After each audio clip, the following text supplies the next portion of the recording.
Subscribe for more content. Today's topic is relation between linear velocity and angular velocity, जो कि बहुत ही छोटा topic है। हमें ओमेगा और v में रिलेशन बताना है। ओके, इसके लिए हम क्या एज्यूम करते हैं कि जो हमारे पास एक पाथ है, कैसा है वो सर्कुलर पाथ, सर्कुलर पाथ हमने एज्यूम किया। ओके, लेट्स से यहाँ पर हम क्या एज्यूम करते हैं कि जो हमारे पास एक पार्टिकल है, वो पार्टिकल मूव कर रहा है। पहले t1 टाइम पे यहाँ पे था, फिर t2 टाइम पे कहाँ पहुंच गया, दूसरी पोजीशन पे पहुंच गया। तो जो एंगल में चेंज आया है, एंगल में वो कितना चेंज आया है, डेल्टा थीटा का। और टाइम में जो चेंज आया वो क्या आया, डेल्टा टी का चेंज आया। ठीक है, अब ये जो आर्क है, ये जो डिस्प्लेसमेंट है, ये वो लीनियर डिस्प्लेसमेंट हुआ ना, ये कितना हो गया, ये डेल्टा एस, इसको हमने एज्यूम। ठीक है, तो क्या क्या चीजें हैं, लेट एंगुलर डिस्प्लेसमेंट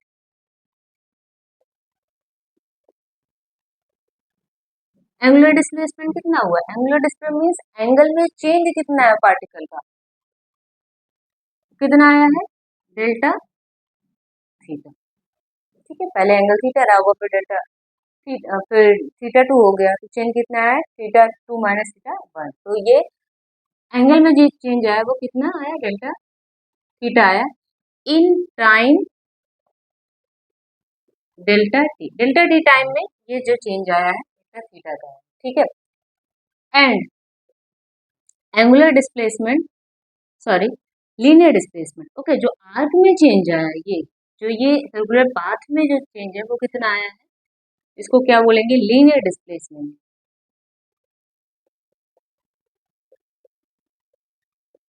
ये आया डेल्टा एस का आया, वही same in time T time में, डेल्टा टी टाइम में ही जो एंगल में चेंज हुआ डेल्टा थीटा का, जो ये आर्क चेंज हुआ मीन्स जो ये सर्कुलर पाथ पे जो चेंज आया, पहले हो सकता है जो डिस्टेंस कवर किया और S1 की कवर किया और फिर क्या कवर किया, S2 कवर किया है ना, जो चेंज है S2 माइनस S1 का।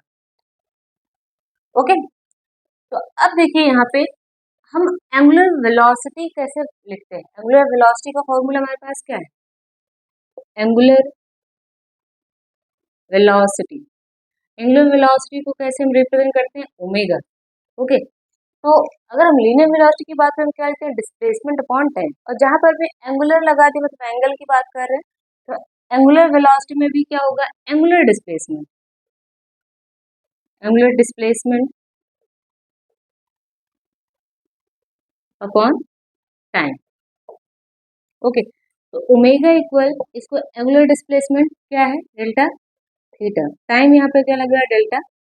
ओके, तो ये तो हो गया फॉर्मूला एंगुलर वेलोसिटी के लिए। लीनियर वेलोसिटी कैसे लिखते हैं, लीनियर वेलोसिटी इक्वल सिंपल सा डिस्प्लेसमेंट अपॉन टाइम, या फिर यहाँ पर भी लिखो लीनियर डिस्प्लेसमेंट, है ना, अपॉन टाइम। तो लीनियर वेलोसिटी को हम v से रिप्रेजेंट करते हैं, और ये हो गया delta S upon delta T. Okay, इसको चलो equation first, equation second assume करते हैं। तो एंगुलर वेलोसिटी हो गई, लीनियर वेलोसिटी हो गई। ओके, अब हम बात करते हैं कि अगर हम इसका रेडियस एज्यूम कर लें, वो कितना है, r, तो रेडियस, आर्क और एंगल में क्या रिलेशन है, क्या लिखते हैं, angle equal arc upon radius. Okay, यहाँ से आर्क इक्वल क्या होता है, एंगल इनटू रेडियस। तो आर्क यहाँ पे क्या, कितना ट्रेवल हुआ है डिस्टेंस, यही तो है, यही आर्क है, तो ये हो गया डेल्टा एस। और एंगल कितना है, जो चेंज इन एंगल है कितना है, डेल्टा थीटा है, रेडियस क्या है, आर।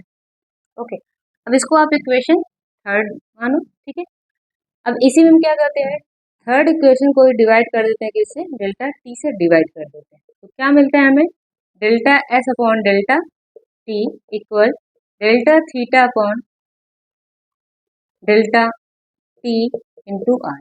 ये हम इसको इसके यहाँ पे लिख सकते हैं। ठीक है, डेल्टा टी। ओके, अब ये delta S upon delta T क्या है, अगर हम बात करें यहाँ पे स्मॉल टी आप लिखो। ठीक है, क्योंकि हमने यहाँ पे भी स्मॉल टी ही लिखा है, स्मॉल टी लिखा। Delta S upon delta T क्या है? Linear velocity.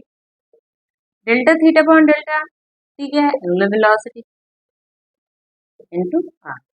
तो v इक्वल आ गया R omega, linear velocity radius into angular velocity. यही रिलेशन था हमारा ओमेगा और v में। ओमेगा और v में हमें रिलेशन फाइंड करना था, v equal R omega. Okay, अब अगर हम बात करें कि हमारे पास एक छोटा सा रिलेशन है ओमेगा टी और एफ, इसमें बात करें कि इसमें क्या रिलेशन है? छोटा सा रिलेशन है। ये ओमेगा क्या है? एंगुलर वेलोसिटी है। टी क्या है? Time period. एफ क्या है? फ्रीक्वेंसी। ठीक है, इसमें क्या रिलेशन होता है इसको देखते हैं।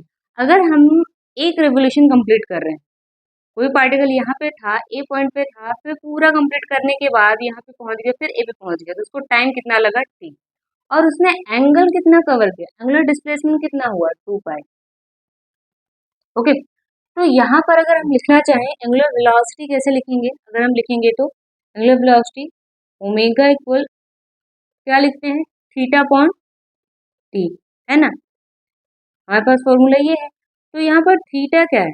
थीटा है 2 पाई कवर कर रहा है, और एक सर्कल कंप्लीट करने में जो टाइम लग रहा है वो क्या है? टाइम पीरियड कैपिटल टी से रिप्रेजेंट करते हैं। ठीक है, तो ये तो रिलेशन हो गया ओमेगा और टी में। और अगर हम इसी को ऐसा लिखना चाहें 2 पाई और 1/t क्या है? 1/t को क्या फ्रीक्वेंसी बोल रहे हैं, है ना? तो 2 पाई ये क्या हो गया?